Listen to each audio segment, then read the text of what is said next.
शेतकरी मित्रांनो, तुमच्या बँक खात्यात पीएम किसान योजनेचे पैसे येणं अचानक बंद झालंय का? किंवा तुम्हाला अशी भीती वाटते की पुढचा हप्ता आपल्या खात्यात येईल की नाही? तर मित्रांनो, आताची ही बातमी तुमच्यासाठी धोक्याची घंटा ठरू शकते. कारण राज्यात पीएम किसान योजनेचा 20वा आणि 21वा हप्ता वाटप सुरू असतानाच तब्बल 2 लाखांपेक्षा जास्त शेतकऱ्यांना या योजनेतून अपात्र करण्यात आलंय. होय, 2 लाख. आणि धक्कादायक गोष्ट म्हणजे या यादीत अनेक खऱ्या आणि गरजू शेतकऱ्यांची नावं सुद्धा तांत्रिक चुकांमुळे अडकली आहेत. त्यामुळे आजचा हा व्हिडिओ शेवटपर्यंत पाहिला नाही तर तुमचे हक्काचे पैसे कायमचे बुडू शकतात. तर नेमकं प्रकरण काय आहे आणि त्यावर 10 तारखेच्या आत काय तोडगा काढायचा हे आपण सविस्तर पाहणार आहोत. मित्रांनो, मुळात हे सगळं घडतंय कशामुळे? तर पीएम किसान योजनेचा एक नियम आहे, एका कुटुंबात एकालाच लाभ. सरकारचा नियम सांगतो की पती पत्नी आणि 18 वर्षाखालील मुले मिळून एक कुटुंब तयार होतं. या कुटुंबापैकी फक्त एकाच व्यक्तीला म्हणजे पतीला किंवा पत्नीला लाभ मिळायला हवा. पण झालंय असं की अनेक ठिकाणी एकाच घरातून एकाच रेशन कार्डवर 2-2, 3-3 लोक पैसे उचलत होते. त्यामुळे आता सरकारने फिल्टर लावायला सुरुवात केली आहे. ज्यांची नावं संशयास्पद वाटली म्हणजे ज्यांचा डेटा सारखाच दिसतोय अशा सर्वांना सरकारने सस्पेक्टेड लिस्टमध्ये किंवा संशयास्पद लाभार्थी यादीत टाकलंय आणि त्यांचे हप्ते थेट स्टॉप केले आहेत. आता यात ज्यांचं रेशन कार्ड वेगळं आहे, जे विभक्त राहतात, अशा शेतकऱ्यांचे पैसेही सॉफ्टवेअरच्या गडबडीमुळे थांबले आहेत. मग आता यावर उपाय काय?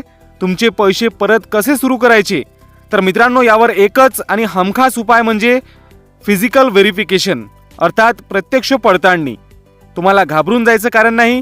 तुम्हाला फक्त एक फॉर्म भरून तुमच्या गावातल्या ग्रामसेवक, कृषी सहाय्यक किंवा तलाठी साहेबांकडे जमा करायचा आहे. तर या फॉर्मचं नाव आहे suspected same family member verification form. हा फॉर्म तुम्हाला आपल्या टेलिग्राम चॅनलवर मिळून जाईल. टेलिग्राम चॅनलची लिंक या व्हिडिओच्या डिस्क्रिप्शनमध्ये मिळून जाईल. आता हा फॉर्म भरताना कोणतीही चूक करू नका. या फॉर्ममध्ये तुम्हाला तुमचं नाव, गाव, मोबाईल नंबर आणि सर्वात महत्त्वाचं म्हणजे तुमचा फार्मर आयडी लिहायचा आहे. लक्षात ठेवा, फार्मर आयडी शिवाय तुमचं काम होणार नाही. त्यानंतर फॉर्ममध्ये काही प्रश्न आहेत जिथे तुम्हाला माहिती द्यायची आहे, जसं की तुमचं रेशन कार्ड वेगळं आहे का, त्यावर किती लोक आहेत, तुमच्याकडे 2019 पूर्वीची जमीन धारणा आहे का, तुमच्या कुटुंबात कोणीही सरकारी नोकरदार, डॉक्टर, वकील, इंजिनियर किंवा इन्कम टॅक्स भरणारा आहे का. तर या सर्व प्रश्नांची योग्य उत्तरे देऊन फॉर्म भरा आणि आपली पात्रता निश्चित करा. म्हणजे सरकारला कळेल की तुम्ही पात्र शेतकरी आहात. आणखी एक महत्त्वाचा मुद्दा, जर मूळ लाभार्थी शेतकरी मयत झाला असेल आणि तरीही त्यांचे पैसे येत होते, ते आता बंद झालेत, तर त्यांच्या वारसांनी सुद्धा हाच फॉर्म भरून द्यायचा आहे. फक्त फॉर्म सोबत त्या मयत शेतकऱ्याचा मृत्यूचा दाखला आणि वारस नोंदीचा फेरफार जोडावा लागेल. म्हणजे वारसांच्या नावाने लाभ सुरू करण्यासाठी ही प्रोसेस कामाला येईल. आता लक्ष द्या, अर्जासोबत तुम्हाला पुराव्यासाठी कागदपत्र काय काय जोडायची आहेत. एकही कागद मिस करू नका.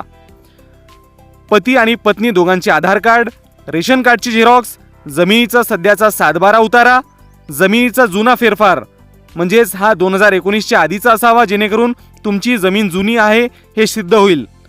त्यानंतर महत्त्वाचं म्हणजे फार्मर आयडी किंवा त्याचा फार्मर आयडी नंबर अर्जावर लिहिणे बंधनकारक आहे. तर ही सर्व कागदपत्रे व्यवस्थित जोडूनच हा अर्ज कृषी सहाय्यक अर्थात कृषी विभागात जमा करा. आता सर्वात महत्त्वाची गोष्ट म्हणजे वेळ खूप कमी आहे.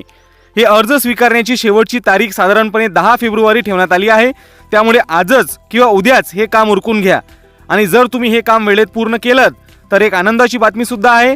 ती म्हणजे पीएम किसानचा पुढील हप्ता फेब्रुवारीच्या 3ऱ्या आठवड्यात म्हणजे साधारणतः 22 ते 23 फेब्रुवारीच्या दरम्यान जमा होण्याची शक्यता आहे. तर ज्यांचं व्हेरिफिकेशन पूर्ण होईल त्यांनाच हा हप्ता मिळणार आहे.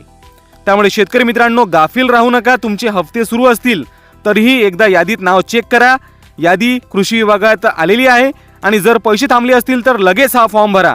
तर ही माहिती तुमच्यासाठी खूप महत्त्वाची होती. त्यामुळे व्हिडिओला एक लाईक करायला विसरू नका. आणि हो, ही माहिती फक्त स्वतःपुरती ठेवू नका. आपल्या गावाकडच्या व्हॉट्सअप ग्रुपवर हा व्हिडिओ जास्तीत जास्त शेअर करा, जेणेकरून आपल्या एकाही शेतकरी भावाचे पैसे बुडणार नाहीत.